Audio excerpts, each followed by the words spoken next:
இந்தியாவிலிருந்து கனடா நாட்டிலுள்ள வாங்கோவர் நகரத்துக்குச் சென்ற ஒரு சாமர்த்தியமான இளைஞன் அங்குள்ள மிகப்பெரிய சூப்பர் மார்க்கெட்டுக்கு சென்று அதன் முதலாளியைச் சந்தித்து தனக்கு ஒரு விற்பனையாளர் வேலை தருமாறு கேட்டான். இந்தியாவில் ஏற்கனவே விற்பனையாளராக பணிபுரிந்த அனுபவம் உண்டென்றும் சொன்னான். அவரது தோற்றத்தால் கவரப்பட்ட முதலாளி அவனை வேலையில் அமர்த்திக் கொண்டார். குண்டூசி முதல் விமானம் வரை கிடைக்கும் சூப்பர் மார்க்கெட் அது.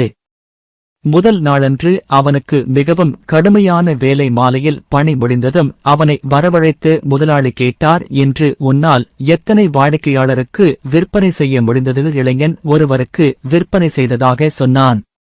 முதலாளிக்கு கோபம் வந்துவிட்டது. இங்கே சராசரியாக ஒவ்வொரு விற்பனையாளரும் 20 வாடிக்கையாளர்களுக்கு பொருட்களை விற்பனை செய்ய வேண்டும்.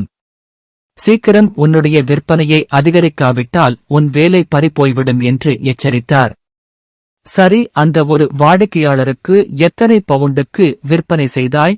இளைஞன் சொன்னான், 9,33,005 பவுண்டுகள். அதிர்ச்சியடைந்த முதலாளி, அப்படி என்ன விற்றாய்? வாடிக்கையாளருக்கு ஒரு மீன் பிடிக்கும் முள்தூண்டில் மற்றும் அதற்கு தேவையான பொருட்களை விற்றேன். ஆனால் அவற்றின் விலை இவ்வளவு இல்லையே.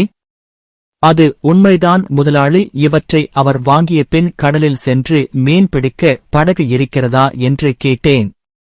அவர் இல்லை என்றதால் நமது படகு பிரிவுக்கு அழைத்துச் சென்று காட்டி ஒரு 20 அடி நீள படகை விற்றேன். இந்த நீளமான படகை எப்படி எடுத்துச் செல்வீர்கள் என்றதற்கு அவரிடம் அவ்வளவு பெரிய கார் இல்லாததால் ஒரு டீலக்ஸ் 4x4 பிளாசர் வோல்க்ஸ்வேகன் காரையும் விற்றேன். நடுவே ஓய்வில் அவருக்கு தங்க இடம் இல்லாததால் மிகப்பெரிய டென்ட் ஒன்றையும் விற்றேன்.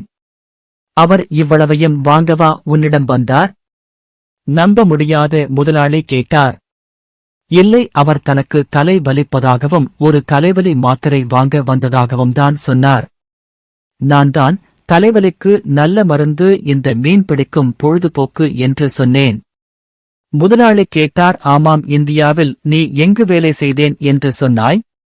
அங்கு LICயில் ஏஜென்ட் ஆயிருந்தேன்.